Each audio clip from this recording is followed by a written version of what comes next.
Aujourd'hui, tu vas apprendre comment masteriser de façon professionnelle, minimaliste, cohérent et répétable de la musique de films épiques et de la musique de bande-annonce pour la mettre sur les plateformes de streaming telles que Spotify ou Apple Music. Tu verras que ce sera un mastering assez simple et soft qui est parfaitement adapté à ces plateformes. Par contre, si ta musique n'est pas forcément dédiée à aller là-dessus et que tu veux qu'elle sonne juste le plus fort possible, le plus puissant possible et que par exemple tu veux la mettre dans des concours ou l'envoyer à des clients qui vont la comparer à d'autres musiques, alors je t'invite à regarder la masterclass que j'ai fait, j'ai mis le lien dans la description. Pour comprendre plus facilement le mastering, on va faire l'analogie avec la cuisine et on va créer une soupe ici. On va créer une soupe qui va être à l'image de la musique qu'on va créer. Ça va être la première étape de composition et de mixage. On va sélectionner différents ingrédients, on va les découper, on va les cuire, on va les assaisonner, on va les mélanger, on va les mixer et ensuite on a notre casserole remplie de soupe. Ça c'est notre mix final, on a fait notre musique, on l'a composée, on l'a mixée, on a notre fichier qui est, voilà, notre mix final, il attend plus que le mastering. Qu'est-ce que c'est que le mastering? Eh bien le mastering, c'est le moment où tes invités arrivent, tu as ta casserole de soupe et c'est l'heure de prendre la soupe et de la mettre dans les assiettes. Quelle est l'étape que tu fais à ce moment-là? C'est ça le mastering, c'est tu as ton mix final et tu veux maintenant faire en sorte que ça soit prêt à être distribué sur les plateformes telles que Spotify ou ça, ou bien le donner simplement à ton client. Qu'est-ce qu'on va faire avec notre soupe? Eh bien, si on l'a bien préparée, il n'y a pas grand-chose à faire. Il faut surtout la réchauffer. Et s'il n'y avait qu'une étape à faire, ce serait ça, la rendre assez chaude que pour la servir aux invités. Avec la musique, c'est pareil. Si ton mix est bien fait, la seule chose que tu dois réellement faire, c'est le mettre à un certain volume, à un certain niveau sonore. Certaines personnes aiment la soupe super chaude, d'autres personnes aiment la soupe juste chaude, mais personne n'aime une soupe ébouillantante ou une soupe tiédasse.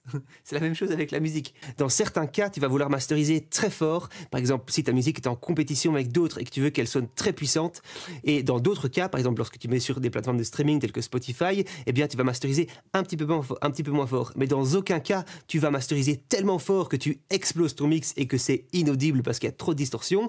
Ou bien la masteriser de façon très faible où qu'importe la situation dans laquelle les gens vont l'écouter, ils vont se dire « Oh, c'est tout faiblard ». Et dans certains cas, pas tout le temps, il va falloir par exemple dans ta soupe rajouter un peu de sel, un petit peu d'origan, une petite louche de crème fraîche, mais pas à chaque fois. Et donc c'est la même chose en musique. Dans certaines situations, tu vas vouloir faire une petite égalisation, tu vas devoir mettre un petit peu de compression, tu vas mettre un petit peu de distorsion, tu vas mettre un tout petit peu de largeur, mais pas à chaque fois. C'est pour ça que ça n'a pas de sens de te dire « Ok, on va faire telle liste de plugins et ça va marcher à chaque fois ». Ça va évidemment dépendre de la musique que tu as devant les yeux, mais donc devant les oreilles. Et donc c'est pour ça que ici je vais vraiment t'expliquer qu'est-ce que tu peux pas louper et qu'est-ce qui et comment y arriver en fait. Et donc le plus important évidemment c'est le volume, et vu qu'il faut pas le louper, il faut vraiment comprendre de quoi on parle.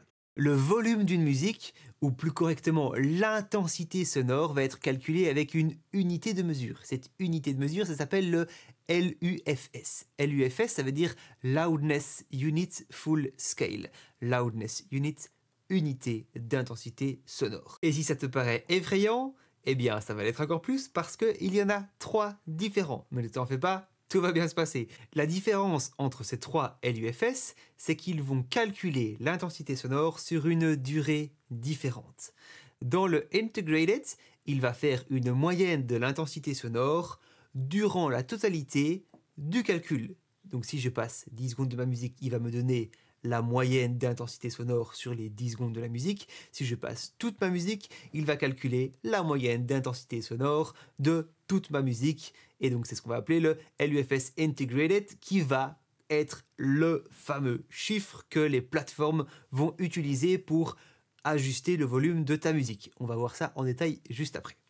Le Short Term LUFS, il est calculé dans une durée de 3 secondes. Le Momentary Max, ça va être un calcul dans une durée de 400 millisecondes. Mais jusqu'à présent, on avait des moyennes d'intensité sonore. Et donc, on ne sait pas trop entre quel pic et quel pic il est calculé. Le pic du haut, ça va être le True Peak.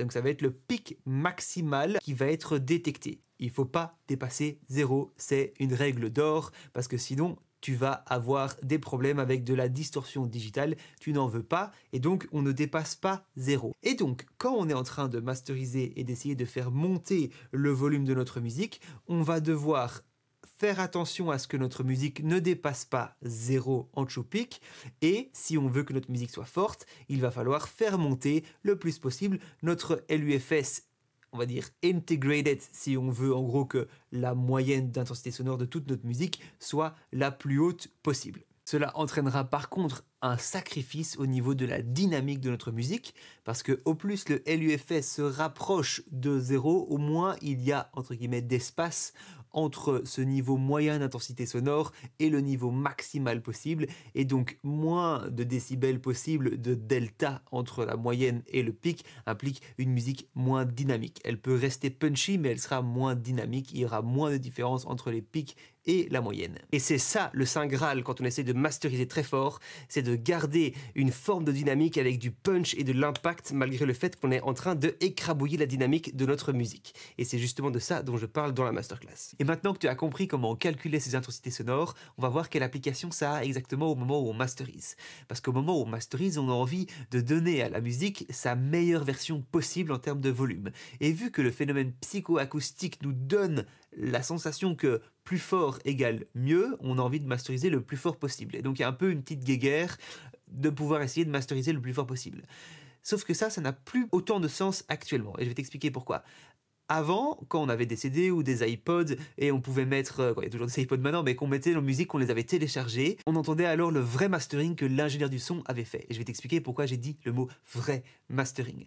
Quand on passait d'une musique à l'autre, on pouvait parfois avoir une différence de volume assez conséquente et donc ça pouvait influencer notre jugement pour se dire « Ah, cette musique-là, elle est mieux que celle-là » ou bien celle-ci, elle est mieux produite que celle-là, tout simplement parce qu'elle sonnait plus fort. Ce qui avait pour conséquence une forme de compétition entre les ingénieurs du son pour masteriser le plus fort possible, car un master fort allait être un master mieux. Actuellement, la musique est consommée principalement sur les plateformes de streaming telles que Spotify qui prend un bon tiers du marché, et en fait, ces plateformes vont normaliser le volume afin d'avoir une écoute qui est plus homogène et plus agréable et qu'on ne doit jamais tourner le bouton du volume quand on est sur ces plateformes et qu'on peut écouter les musiques les unes après les autres sans être dérangé par des variations de volume importantes. Et c'est pour ça que maintenant on n'entend plus exactement le vrai mastering qui a été fait, parce que la musique peut potentiellement avoir reçu un gain négatif. Et donc on va regarder sur le site de Spotify qu'est-ce qu'ils disent. Et donc ils disent voilà, normalisation du niveau sonore, et ils vont ajuster les titres à moins 14 dB LUFS, et ça c'est le dB LUFS intégré, donc c'est l'intensité moyenne sur toute la musique. Et donc ils vont viser moins 14. Et donc si jamais la musique est trop forte, elle est plus forte que moins 14, ils vont appliquer un gain négatif. Si elle est moins forte, ils vont appliquer un gain positif. À savoir que ce gain positif, il va être plafonné par ton true peak. C'est-à-dire que si tu as une musique qui est genre à moins 20 dB LUFS, donc qui est 6 dB moins fort que ce qui est recommandé, mais que tu as un true peak à 0, ils vont pas l'augmenter. Donc c'est vraiment important d'avoir au moins moins 14 dB LUFS si tu as un true peak qui est proche de 0, parce que sinon ta musique sera juste moins forte que les autres. Une fois que la musique est sur les plateformes, elle peut être transcodée dans différents formats et ça peut entraîner éventuellement un tout petit peu de distorsion si jamais on est trop proche de 0 en true peak. C'est pour ça que eux préconisent d'être à moins 1 décibel en true peak, mais ça s'applique vraiment uniquement si ta musique est purement orientée aux plateformes. Et la plupart des gens masterisent plutôt genre vers moins 0,1 ou moins 0,3, mais tu t'exposes éventuellement à un tout petit peu de distorsion à ce moment-là. On va tout de suite vérifier ça en pratique. Ici, j'ai mis 3 musiques dans le programme. Il y a ma musique là que je n'ai pas encore masterisée. Il y a Sailing into Dawn, et donc ça c'est une musique de Bear McCreary de la série Rings of Power. Et ensuite j'ai mis Heart of Courage de Thomas Bergerson. Et donc ici au niveau des 3 musiques, on peut voir que Heart of Courage est masterisé extrêmement fort. Hein. Tu peux voir au niveau des parties fortes, ici c'est vraiment tronçonné et donc c'est plus qu'un énorme bloc, donc on sait que ça va être très fort. Et les parties moins fortes, elles restent très fortes aussi. Ici dans une musique plus donc du série à l'image, de la musique pour une série, il y a un peu plus de dynamique. Hein. On a des parties moins fortes et puis le reste n'est pas non plus transformé en saucisse. Et ici ça c'est mon petit bout de musique là qui n'est même pas masterisé, donc forcément qui est très faible. Ici, je viens de faire passer toute la musique ici de 1 minute 58 pour Heart of Courage. J'ai un true peak à plus 0,3, ça va pas, ça veut dire que ça va d'office distorsionner un tout petit peu en tout cas sur Spotify, pas grand chose, mais voilà, donc ça va pas, il faudrait de toute façon être en dessous. Et j'ai un Integrated à moins 9. Et donc si on vise moins 14, ça veut dire en integrated sur les plateformes, ça veut dire que si je mets la musique sur Spotify, elle va avoir une pénalité de 5 décibels en moins. Eh bien, on va regarder ça tout de suite. Donc, j'ai ouvert le site ici qui s'appelle Loudness Penalty, qui permet de vérifier ça. Et donc, on va mettre Heart of Courage dedans.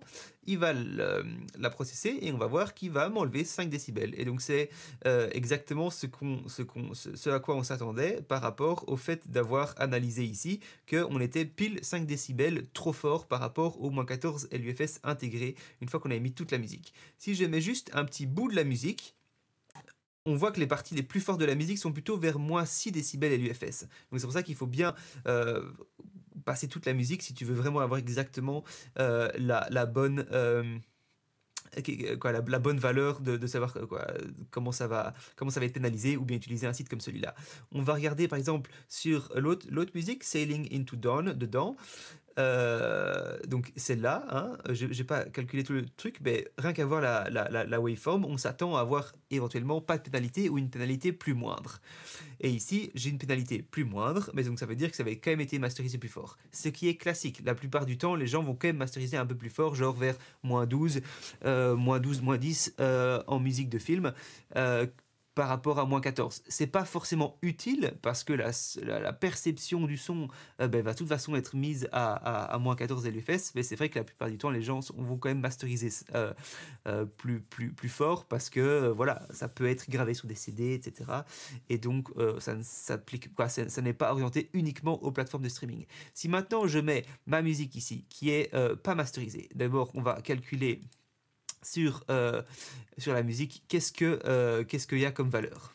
Voilà, j'ai ces valeurs-ci, forcément c'est pas masterisé donc je suis très loin de 0, mais donc je suis déjà 6 décibels en dessous du true peak. À savoir que quand Spotify va me remonter ma musique, parce que forcément elle n'est pas assez forte, son LUFS est intégré est en dessous de moins 14, il va essayer de rattraper 14, mais il va être bloqué par un true peak, et le true peak, lui, il va le mettre à moins 1. Donc ça veut dire que ici, ma musique, il va l'augmenter a priori de 5,2 décibels, alors que pour rattraper moins 14 LUFS, il faudrait ici aller chercher 8 décibels. 8 décibels de LUFS. Et donc, on va regarder directement qu'est-ce qu'il va faire. Il va m'analyser et il m'a augmenté de 5,2 décibels. Et donc là, qu'est-ce qui se passe? Il m'a fait rattraper mon moins 1 décibel de true peak, mais par contre, mon LUFS, il va être augmenté seulement de 5,2 décibels. Et donc, on va se retrouver à moins 17,4. Et donc, ma musique sera clairement moins forte que les autres quand elle sera sur Spotify si je ne la masterise pas. Je vais donc maintenant la masteriser, et la première chose que je vais faire d'abord, c'est voir si l'équilibre entre mes basses fréquences, mes moyennes fréquences et mes hautes fréquences est correct. Parce que si c'est déjà tout à fait déséquilibré, on va voir que je me tire complètement une balle dans le pied, parce que certains types de fréquences vont avoir plus d'impact sur le true peak et sur le LUFS intégré au moment où je vais justement vouloir remonter mon volume. Pour ça, il y a différents logiciels que tu peux utiliser. Tu peux utiliser tes oreilles aussi, hein. Tu peux écouter et comparer avec une autre musique et voir si l'équilibre entre haute et basse fréquence est correct. Mais sinon, tu peux utiliser un logiciel comme Tonal Balance Control. Je ne sais pas s'il y en a un autre de gratuit, mais ce genre de truc-là, donc tu as différentes courbes, différents exemples de courbes que tu peux mettre. Ta musique apparaît ici au centre. Et en gros, si ta musique ici, elle rentre dans les lignes, ça veut dire que a priori, ton équilibre entre basse fréquence, moyenne fréquence, haute fréquence est correct. Ça ne veut pas dire que c'est bien mixé, ça veut juste dire que c'est correct. Parce que souvent, au moment où on mixe, on va parfois perdre en objectivité, et donc on va se retrouver à avoir un kick, par exemple, qui est super fort, et donc tu pourrais très bien te retrouver à avoir mixé ta musique sans t'en rendre compte, avec beaucoup trop de basses, par exemple comme ça, et donc tu veux la masteriser, tu ouvres le mastering, et en fait, dans le mastering, tu te dis waouh, en fait, mes oreilles, elles se sont habituées, elles se sont trompées, elles ont été trompées, mais en fait, ici, j'ai beaucoup trop de basses fréquences, pas assez de hautes fréquences, et donc la première chose à faire avant de commencer à mettre de la compression, des limiteurs et tout ça, c'est de rééquilibrer ça. La plupart du temps, à ce moment-là, tu retournes dans ton mix, mais sinon, tu peux légèrement modifier le timbre de ta musique avec donc un égaliseur et augmenter de quelques décibels les hautes fréquences, de monter ou descendre les hautes fréquences si jamais c'est ça le problème. Idéalement, idéalement, si jamais tu dois faire un move de plus de 2-3 décibels dans cette étape-ci, alors retourne dans ton mix. 2-3 décibels, on va dire, c'est correct. Si c'est juste pour de l'air, à la limite, tu peux commencer à aller jusqu'à du 5-6 décibels, si c'est vraiment juste pour rajouter comme ça ou descendre de l'air. Mais si tu dois commencer à faire comme ça des courbes énormes au centre, laisse tomber, retourne dans le mix à ce moment-là. Ensuite, on va vouloir donc commencer à mettre des compresseurs, des limiteurs et tout ça pour faire monter notre volume et on va devoir plafonner notre true peak. Les fréquences qui vont justement venir taper dans le limiteur et faire plafonner mon true peak, c'est surtout les basses fréquences. Si ici on met la musique à ce moment-là, on arrive à moins 6 décibels au moment de l'impact. Si j'enlève les basses fréquences, on est à moins 12. Donc c'est surtout les basses fréquences qui vont avoir un gros impact pour le true peak. Par contre, pour le LUFS Integrated, c'est surtout réparti entre les basses fréquences et toutes les moyennes ici. Donc on va avoir quand même un impact assez important sur tout ce qui est dans 1000, 2000, 3000 jusqu'à 5000. Et donc si, par exemple, ici on fait un exemple. Regarde, donc on va avoir un LUFS intégré sur le petit bout que je vais passer, qui est vers moins 20. Si maintenant j'enlève les hautes fréquences ici au-dessus de 5000, toujours vers moins 20, donc ça n'a en gros pas changé, ça n'a rien changé. Si j'enlève les basses fréquences, donc par rapport à moins 20, ça change pas énormément non plus. Car on est à moins 22. Et si par contre j'enlève tout ce qui est dans le milieu là, donc à ce niveau-là, on va remettre à partir de là. Moins 24. Donc là où il y a eu plus de différence par rapport à moins 20, c'est quand j'ai enlevé celle-là. Mais c'est quand même réparti entre basse fréquence et moyenne fréquence, mais voilà, avec un impact quand même non négligeable ici. Tandis que par rapport au true peak, ça n'avait quasiment pas d'impact, c'était surtout les basses fréquences. Et enfin, dernier élément avant que je mette le premier plugin sur la chaîne, c'est de comprendre d'un point de vue temporel, qu'est-ce qui a le plus d'impact sur le LUFS intégré. Parce qu'on a vu que c'était une moyenne dans le temps, mais c'est pas une moyenne purement mathématique en fait, parce que si je prends ici la partie qui est pas forte du tout dans ma musique,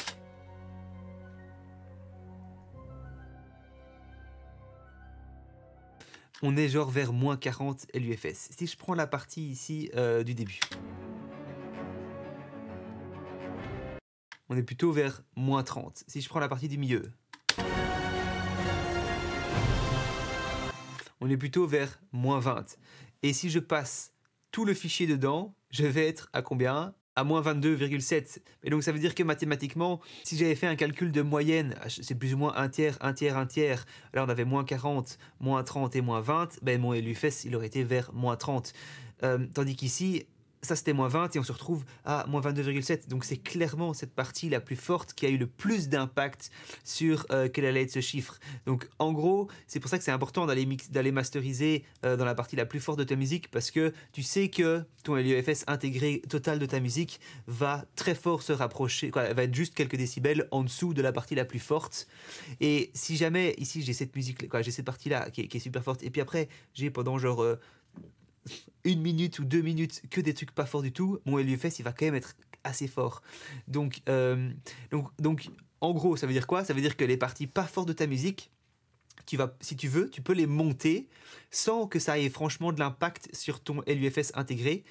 Parce que ce qui va avoir de l'impact sur ton LUFS intégré, c'est surtout simplement la partie la plus forte de ta musique. Et ça, c'est justement une chose qui différencie la musique cinématique avec la musique commerciale, c'est que dans la musique cinématique et orchestrale, on va souvent avoir des parties très faibles quand les instrumentistes, tous les musiciens sont en train de jouer tout doucement, et on a des parties super explosive quand tout le monde joue super fort, et on a des différences de volume très importantes qu'on retrouve pas forcément justement dans de la pop ou du rock, où à partir du moment où il y a quelqu'un qui chante, la voix de la personne a plus ou moins le même volume tout le long, et donc on n'a pas ces variations aussi importantes de volume, en tout cas en termes de l'UFS.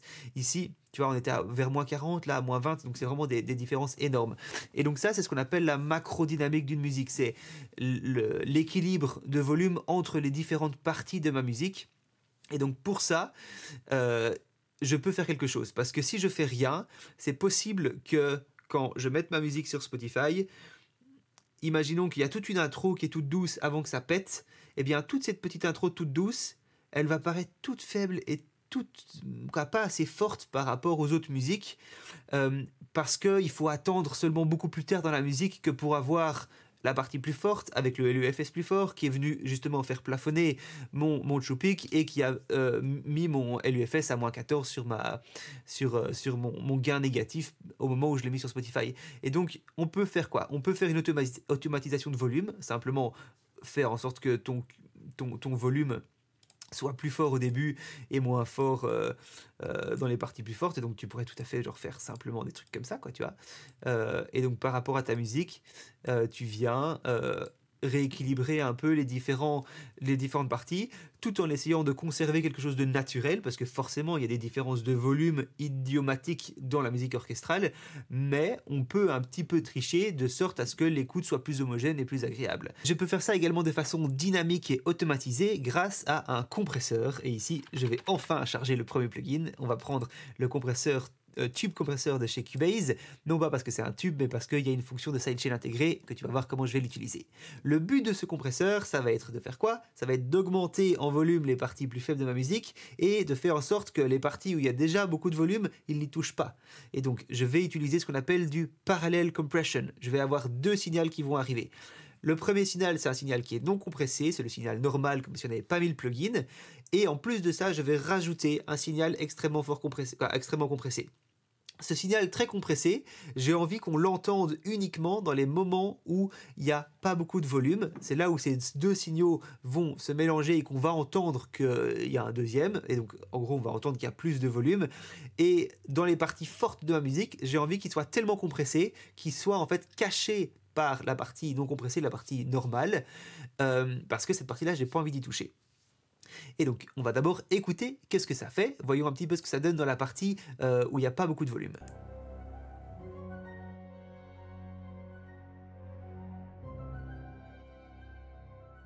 Là, clairement, il y a une différence de décibels. On rentre à -28, on sort à -24. On a gagné 4 décibels. Dans la partie la plus forte de la musique, on va écouter ce que ça donne.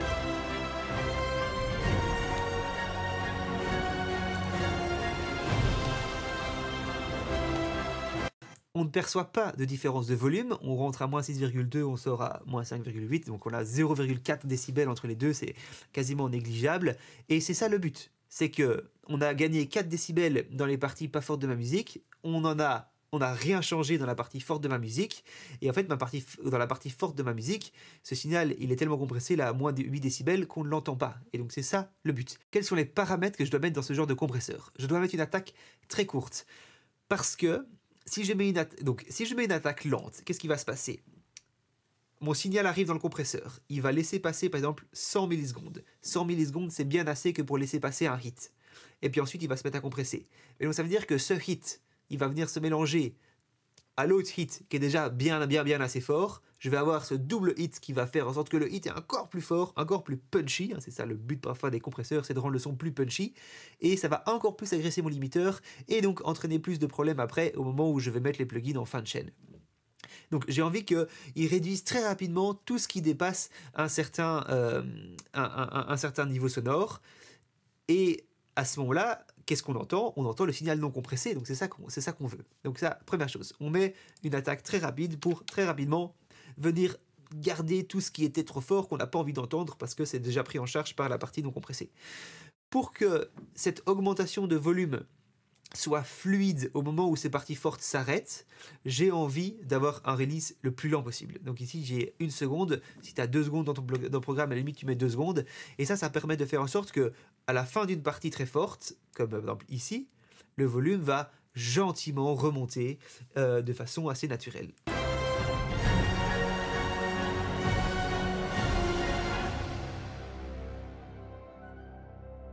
Voilà. Et là, j'ai le son qui apparaît. Si jamais le plugin n'était pas là, ça donnerait quoi?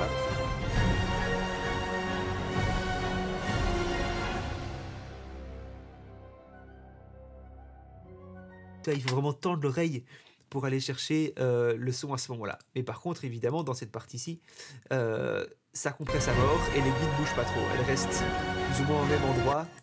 Donc l'aiguille ne bouge pas trop, elle reste plus ou moins au même endroit pendant la partie ici qui est très forte.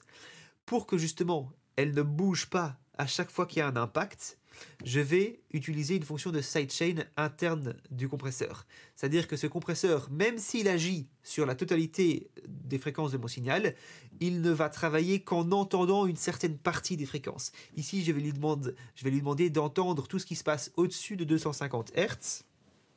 Et je veux qu'il ignore les très basses fréquences, parce que dans ces très basses fréquences, il y a ces gros impacts, et ce sont ces gros impacts qui vont le faire beaucoup trop travailler si jamais il les entend, et qui vont donner une sensation de pompage au son, surtout dans une partie où il y aurait par exemple pas beaucoup de volume, mais que de temps en temps tu as un gros impact avec beaucoup de basses. Là d'un coup, bam, ça compresserait, puis ça reviendrait. J'ai pas envie qu'il fasse ça, donc j'ai envie qu'il ignore toutes ces parties, toutes ces basses fréquences. Ici, en ignorant ce qui se passe en dessous de 250 Hz, tu vas voir qu'il est en train de compresser, mais au moment du gros impact, il va pas tellement bouger.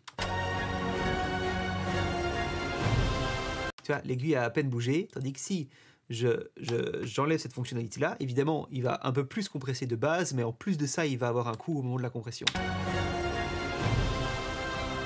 Tu vois, il reçoit, boum, un coup. Ici, dans une partie comme celle-ci, on l'entend de toute façon pas, donc c'est pas problématique. C'est problématique dans les parties plus calmes, typiquement une intro cinématique, t'as quasiment rien qui se passe et t'as juste des gros coups comme ça, des gros booms qui viennent ponctuer comme ça toutes les mesures, mais bah tu vas avoir à ce moment-là des effets de pompage, et donc là, ça vraiment t'as envie de pas entendre ça. Et ce qui est chouette, c'est qu'en faisant ça, on n'a pas en fait encore augmenté le chiffre LUFS, parce que le LUFS intégré que les plateformes donc vont analyser, parce qu'on a vu que c'était extrêmement principalement les parties fortes qui allaient influencer le LUFS intégré. Et d'ailleurs, j'ai fait le test hors caméra. C'est exactement le même LUFS intégré, alors qu'on a plus 4 décibels dans cette partie-là et un petit peu plus de décibels ici. Et ici, ça n'a rien changé. Donc ça, c'est pratique. On a déjà, boum, gonflé, densifié notre musique sans encore toucher à notre LUFS. Et donc maintenant, on peut commencer à le faire rentrer dans un limiteur. Et le type de limiteur que je vais utiliser ici pour le mastering, c'est un maximizer. Les maximizers comme celui-ci, donc Razer de chez Cubase, ont la particularité que le plafond que tu mets ici, donc si je mets moins 0,1 en plafond, ce sera équivalent au true peak à moins 0,1. Dans certains limiteurs, quand tu mets moins 0,1 et que tu fais rentrer du son dedans, tu vas quand même te retrouver in fine avec genre plus 0,5 ou plus 0,25 décibels. Et donc ça, je ne veux pas. Je veux que ça soit plafonné à moins 0,1. Le but de cette étape maintenant, c'est de faire augmenter le volume, donc l'intensité sonore de cette musique, de sorte à ce que mon true peak soit à moins 0,1 et mon LUFS intégré soit à moins 14. Pourquoi est-ce que je n'ai pas forcément envie de faire beaucoup plus? C'est parce que si c'est pour la mettre sur Spotify, toutes les musiques vont de toute façon être normalisées à moins 14. Vu que je vais masteriser ici sur la partie très forte, je vais tolérer par exemple moins 11 dB LUFS, et puis ensuite je contrôlerai sur la totalité du signal. En super bref, qu'est-ce que fait un maximizer ou qu'est-ce que fait un limiteur? C'est que c'est un compresseur, donc il va compresser le volume avec un ratio infini. C'est-à-dire que chaque décibel qui va dépasser moins 0,1, il va lui dire non, tu restes à moins 0,1. Et qu'importe tout ce que je lui mets dedans, je vais lui dire non, non, tu restes à moins 0,1. Donc il va diminuer le volume. Il va le faire extrêmement rapidement avec une attaque très rapide. Et ensuite, le release, donc le relâchement de cette compression, ça, je peux avoir un contrôle dessus. Mais ici, vu que je sais que je vais probablement juste limiter au moment des gros impacts et au moment des gros hits, j'ai envie d'avoir un release très rapide, de sorte à ce qu'on ne sente pas cette sensation de volume qui est pompé, et donc j'ai juste envie que hop, il descende le volume très rapidement et très brutalement, et qu'il revienne au niveau normal au moment des gros hits. Évidemment, s'il fait trop ça, on va l'entendre et ça va pas aller. Donc au niveau de la réduction, j'espère que je ne vais pas devoir faire une réduction de plus de 3 décibels, sinon je vais devoir faire d'autres choses qu'on va voir juste après. Mais donc ici, premier objectif, on va voir ce que ça donne. J'ai fait le calcul, j'ai checké juste avant, donc je sais combien il faut mettre. Ici, si je mets 8,5 décibels et que je play ma musique,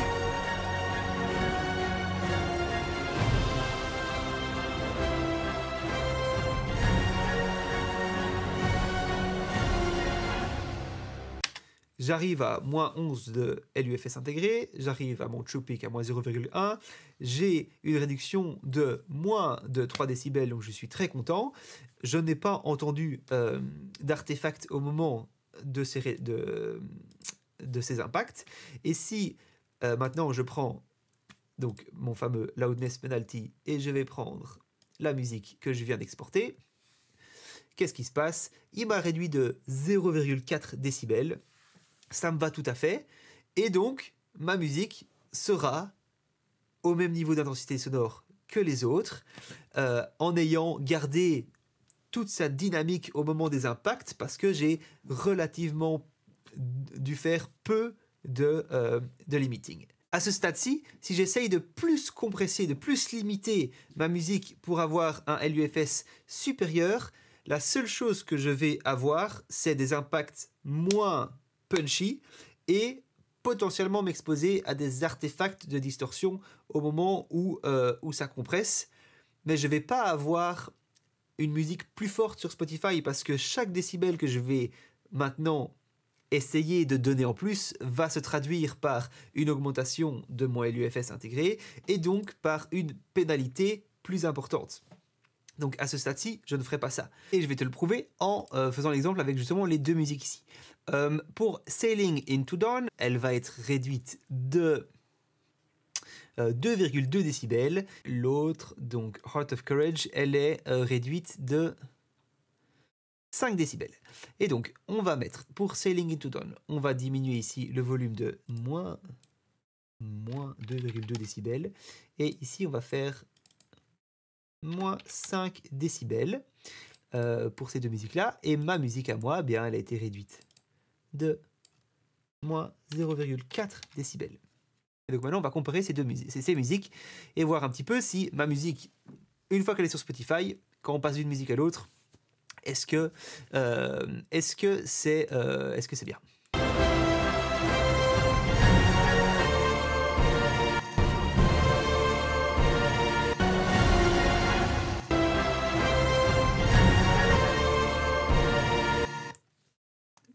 D'un point de vue intensité sonore, d'un point de vue ressenti du volume, on est sur quelque chose de similaire. Évidemment, c'est pas exactement la même chose parce que c'est une instrumentation qui est différente, c'est un mixage qui est différent, mais voilà, il n'y a pas une musique qui paraît plus faible que l'autre.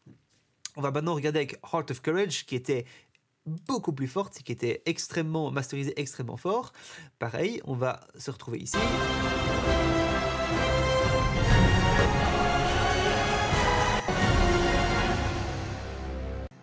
Pareil, on a voilà, une musique sur Heart of Courage qui a beaucoup de hautes fréquences. Donc en fait, il faudrait presque que sur ma musique, je fasse quelque chose comme ça si je veux me rapprocher de Heart of Courage. Et donc on va recomparer.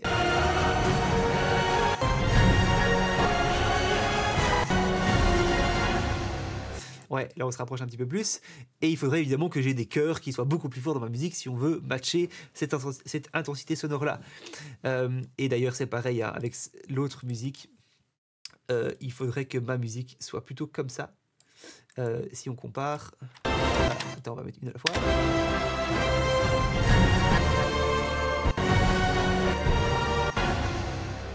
Ouais, ce serait plutôt ça.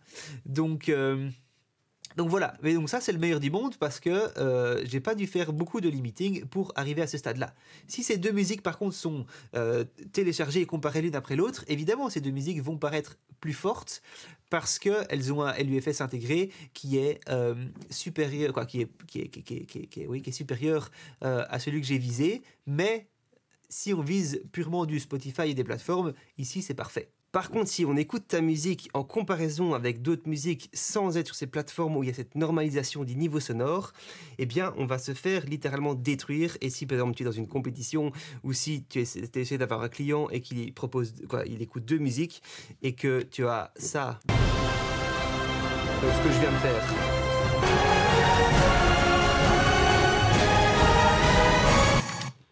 On se fait littéralement détruire à ce moment-là. Et donc, on va essayer de masteriser plus fort. Heart of Courage, elle est à moins 6 dB LUFS intégré si on prend un peu plus longtemps. ma chanson, elle était à moins 11. Donc forcément, on a 5 décibels à aller chercher quelque part sans sans introduire trop de distorsion et trop de problèmes dans le mix. Et donc ici, c'est ce que j'ai fait de la manière dont la plupart des gens le feraient. Et donc j'ai été chercher presque 7 décibels et tu vas écouter ce que ça donne.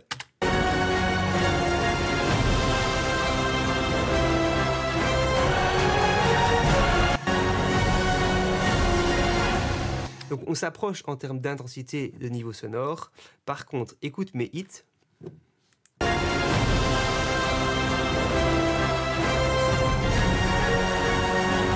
Ils sont presque inexistants maintenant parce que j'ai dû tellement compresser mon signal, diminuer les basses fréquences pour pas trop rentrer dans mon limiteur et arriver à ce LUFS là que j'ai plus de dynamique, j'ai plus de punch, j'ai plus d'impact. Et donc pour ça, il faut masteriser d'une manière très différente avec tout un tas de concepts que j'aborde justement dans la masterclass pour avoir un impact comme ce que tu vas entendre maintenant. Et j'ai même réussi à masteriser la musique à moins 5,5 dB LUFS tout en gardant des énormes impacts. Bon, c'est complètement surfait ici, mais c'est pour te montrer qu'il y a moyen d'aller chercher énormément de punch, même si on masterise très fort. Il faut juste savoir comment on fait.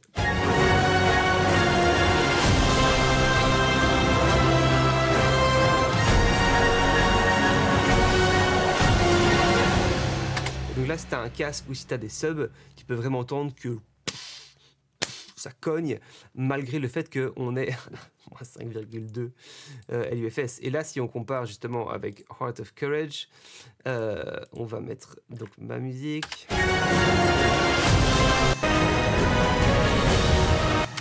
On est limite encore plus, on est plus fort ici et nos impacts, ils cognent vraiment. Donc voilà, si ça t'intéresse de savoir comment masteriser comme ça, on se retrouve dans la masterclass. Ciao, ciao.